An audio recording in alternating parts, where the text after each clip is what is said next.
My wisdom comes from you, only my God.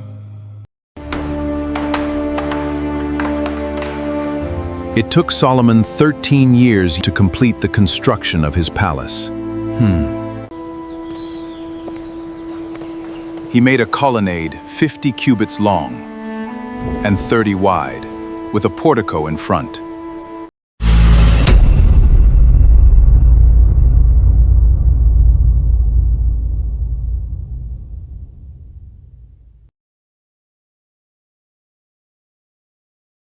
He built the throne hall, the hall of justice, where he was to judge, and he covered it with cedar from floor to ceiling.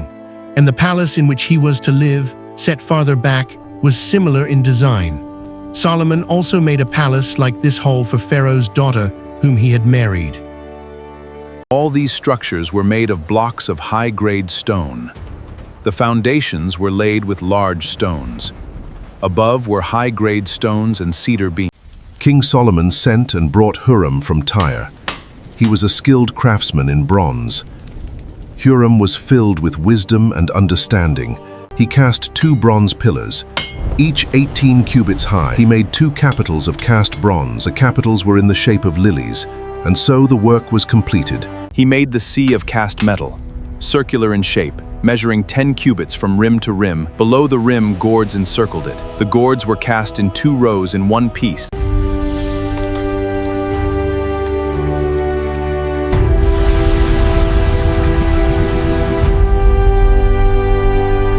The sea rested on 12 outward-facing bulls. It was a handbreadth thick, with a lily blossom rim, holding 2,000 baths.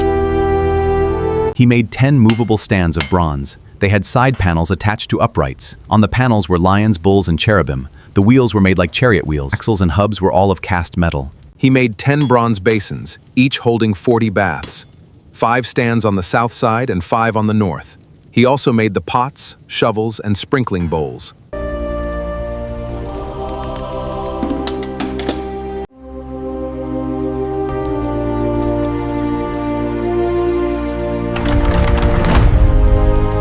When all the work Solomon had done was finished, he brought in the things his father David had dedicated, the silver and gold and the furnishings, and he placed them in the treasuries of the temple. Solomon summoned the elders of Israel to Jerusalem to bring up the Ark of the Covenant.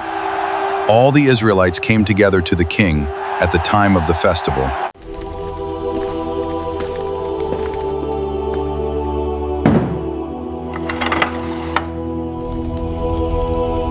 There was nothing in the ark except the 2 stone tablets that Moses had placed in it at Horeb, where the Lord made a covenant with the Israelites after they came out of Egypt.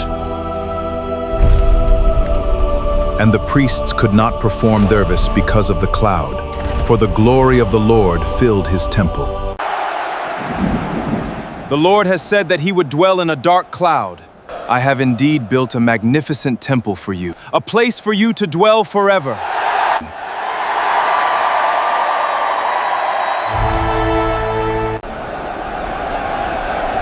Praise be to the Lord, the God of Israel. With his own hand he has fulfilled what he promised, with his own mouth to my father David. He said, since the day I brought my people Israel out of Egypt, I have not chosen a city in any tribe of Israel to have a temple that my name might be there.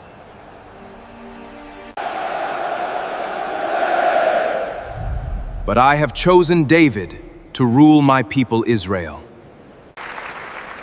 My father David had it in his heart to build a temple for the name of the Lord, the God of Israel.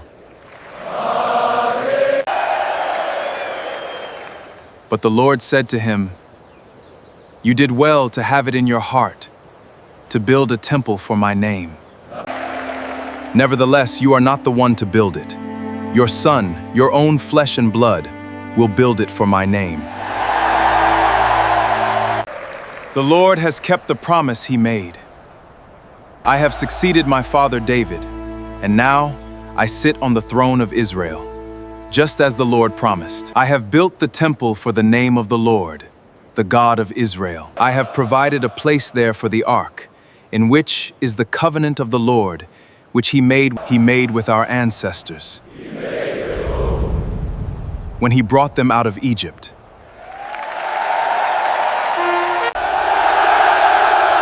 Praise the Lord, the God of Israel, for his mercy endures forever. Solomon rose from prayer and blessed the people. The dedication continued with sacrifices and a feast before they returned home. I have heard your prayer. I have consecrated this temple by putting my name there forever. My eyes and my heart will always be there. As for you, if you walk before me faithfully with integrity of heart and uprightness, as David your father did, and do all I command and observe my decrees and laws, I will establish your royal throne over Israel forever. As I promised David your father when I said, you shall never fail to have a successor on the throne of Israel.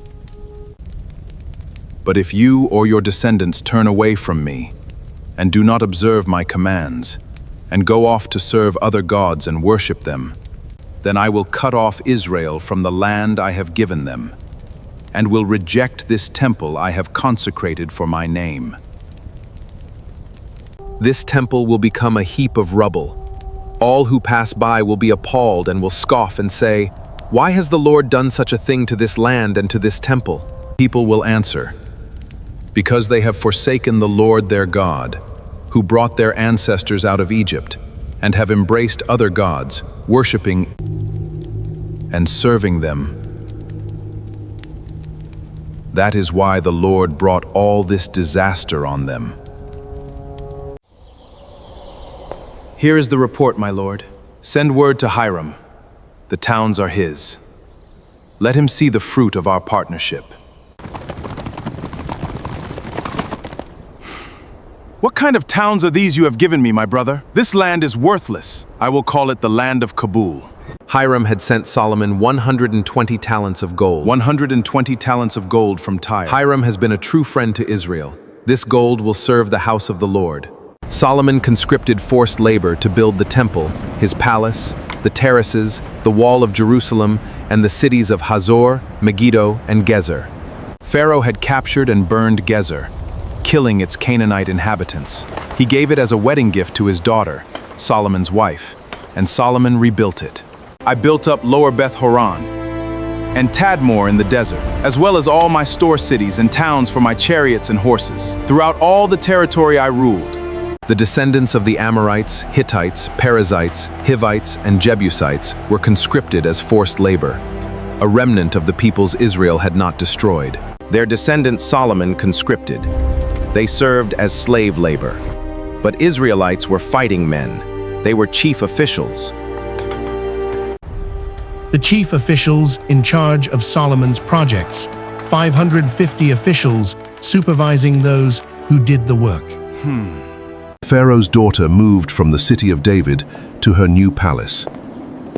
Then Solomon built the terraces, connecting the kingdom in stone and grandeur. 3 times a year, Solomon offered burnt offerings and fellowship offerings on the altar he had built for the Lord.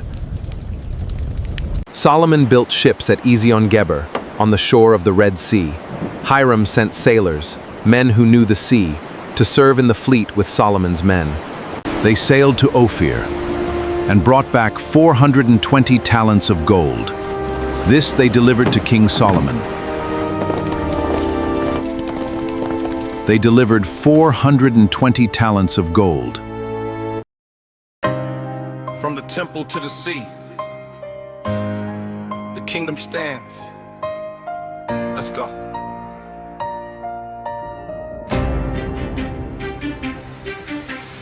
Built the house, raised the stone, cedar and gold, now it's known. Huram ships, Ezion Geber, wealth and peace now and forever. The kingdom stands, the ships that sail. Solomon's wisdom will never fail. From the temple to the Red Sea shore, Israel's peace will last forevermore. times a year the fire burns. Offerings rise as the people learn. Pharaoh's daughter, Tyre's gold. The covenant holds, the story's told. The kingdom